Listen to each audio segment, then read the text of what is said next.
You're at 109 right now.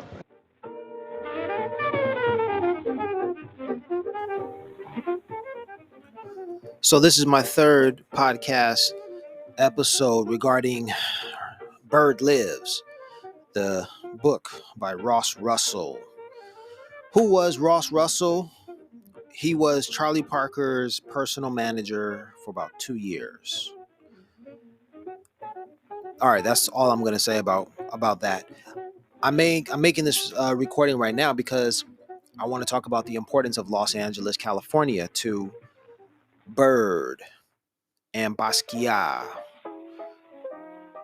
So Los Angeles, the city of angels, well, even before it was named the City of Angels, it had another name. Let me pull that one up. I'm in front of the computer right now. So, Los Angeles name, origin. El pueblo de Nuestra Señora de los Ángeles de Porciúncula. That's the name of Los Angeles. El pueblo de Nuestra Señora de los Ángeles de Porciúncula. Okay? Let's talk about El Pueblo. Central Avenue is famous because Biddy Mason owned a number of real estate. I think that's how it goes. Maybe Biddy Mason came before that. But Central Avenue was important for jazz in Los Angeles because along Central Avenue there were jazz clubs. And see, I'm tripping. Biddy Mason was well before Central Avenue's jazz era. So forget I even said that. But maybe she owned property all along Central Avenue, even before the jazz era. So it was important during her time. I think that's how the story goes.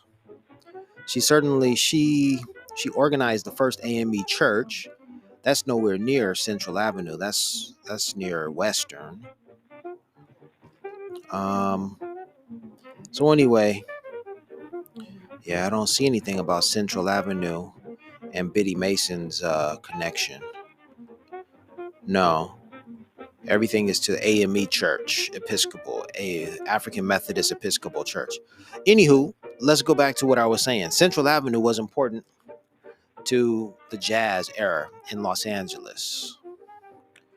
Let's say Jazz Central Avenue, Los Angeles. That's what I'm typing into Google. Central Avenue, Los Angeles Jazz.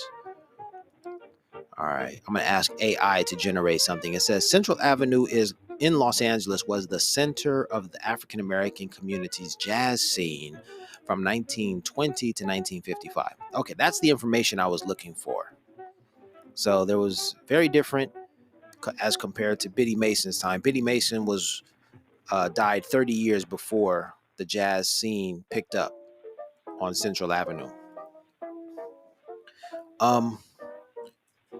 But the point I want to make about reading Bird Lives and the connection I want to make to Central Avenue is that Charlie Parker played at a jazz club on Central Avenue. So Charlie Parker was here in Los Angeles.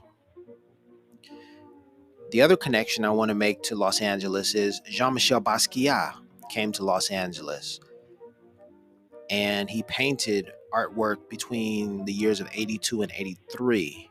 He would spend months at a time in Los Angeles. I've been to where he lived. I've been outside of the building where he once lived, where he had an art studio apartment near Venice, California, Venice Beach, California, and all that. So there's the connection between Charlie Parker, Jean-Michel Basquiat, and Los Angeles. Now, Nipsey Hussle, born in Los Angeles. And I believe that Jean-Michel Basquiat painted a work of Nipsey Hussle even before he was born. And the curious part about it all is that Jean-Michel Basquiat painted that work of art in Los Angeles.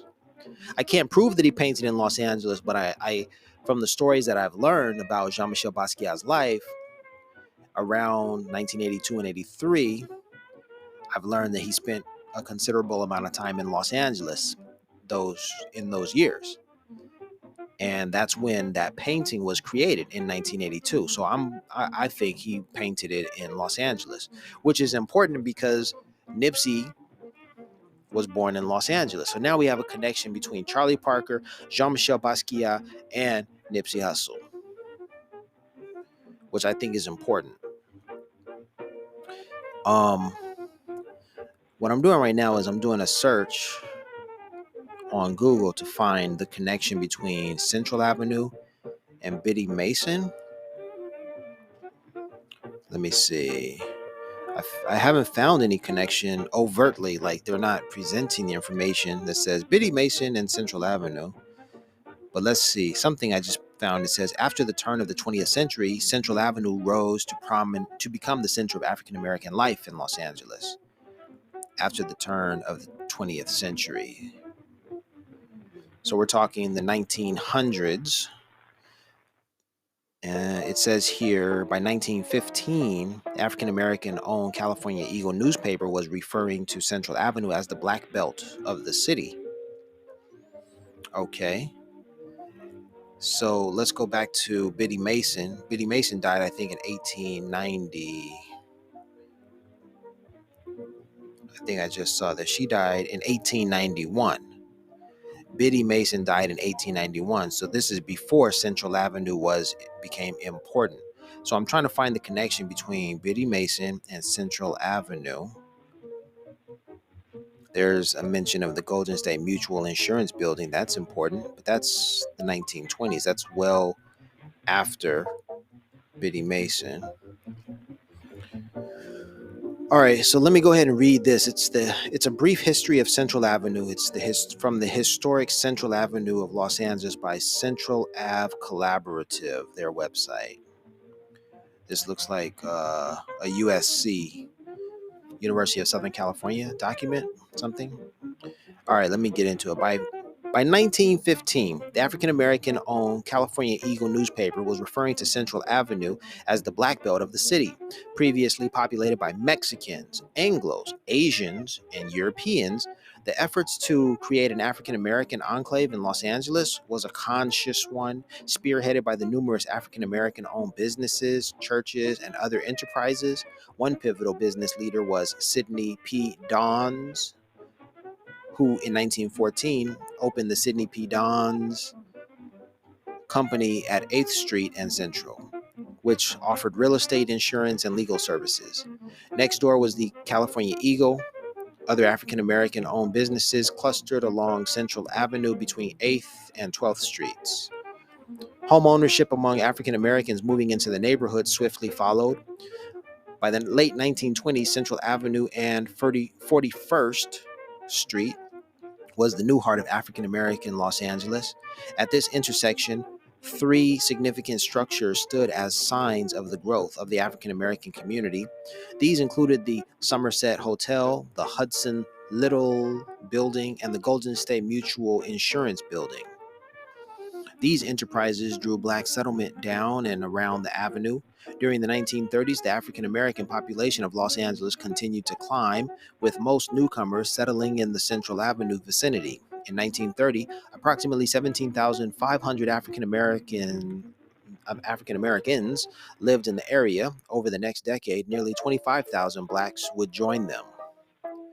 The 1940s was a watershed decade for Central Avenue. The tremendous influx of African American migrants during and after World War II put major strains on the community. During the war years, 50,000 newcomers settled in and around the avenue, with more arriving after the war.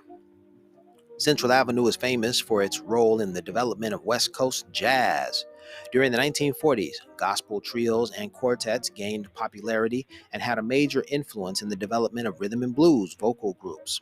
The most innovative of these groups in Los Angeles was the Three Sons of Thunder, formed in 1941. Mass choirs rose, replacing quartets and gospel music. with the most important being the Wings Over Jordan Choir, organized by the Reverend Glenn T. Settles. Jazz clubs abounded on Central Avenue. The work of Samuel Brown, the first African American music teacher in the Los Angeles public school system, he taught at Jefferson High School from 1936 to 1961, was a major influence on the up and coming jazz musicians of Los Angeles. The origin of jazz in Los Angeles has been attributed to a number of musicians who moved there from New Orleans and formed social dance bands. Nightclubs became the physical manifestations of jazz music, and these were mainly located along Central Avenue from Little Tokyo to Watts. The Club Alabama, the Apex Club, the Downbeat, the Flame, and the Casablanca are the names of some of these clubs. Charlie Parker and Dizzy Gillespie brought a new form of jazz, bebop, from New York to Los Angeles. Histories of Los Angeles and the music scene are numerous. Readers can get started with asterisk, asterisk, asterisk, asterisk. Historic resources associated with African Americans in Los Angeles were accepted in the National Register of Historic Places on February 4th, 2009, recognizing the historic importance of the African American community in Los Angeles, California. A summary of that report is archived, yada, yada, yada. MPS.gov. MPS is the National Park Service. Why would it be MPS? I don't know. Okay, guys, so that's what I read there. A brief history of Central Avenue. So Central Avenue, that's what it is. That's what it was. It was an important place for jazz. West Coast jazz, all right? Didn't I read Charlie Parker's name somewhere in here? I thought I saw Charlie Parker. Didn't I read it? I don't even remember what I just read. Yeah, Samuel Brown, the work of Samuel Brown. Yep, a teacher in Los Angeles, LAUSD. Before there it is. Charlie Parker and Dizzy Gillespie brought a new form of jazz, bebop, from New York to Los Angeles. That was the last sentence, one of the last sentences I read. So there it is, Charlie Parker. Charlie Parker, man, he was and is that dude for jazz, and he was in Los Angeles. And then you got Jean-Michel Basquiat, who was just paying homage to Charlie Parker, profusely referring to Parker in all of his, not all, but in many of his works, and giving him, praises. Like, man, that's awesome.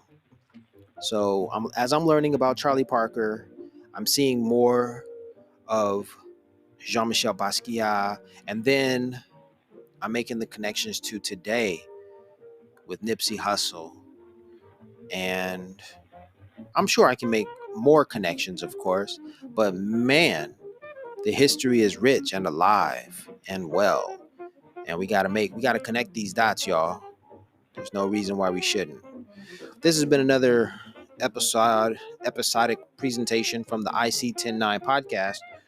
Legends never die, y'all. Legends never die. Kobe, let them know. You're at 109 right now. There it is. Peace and blessings from IC 109.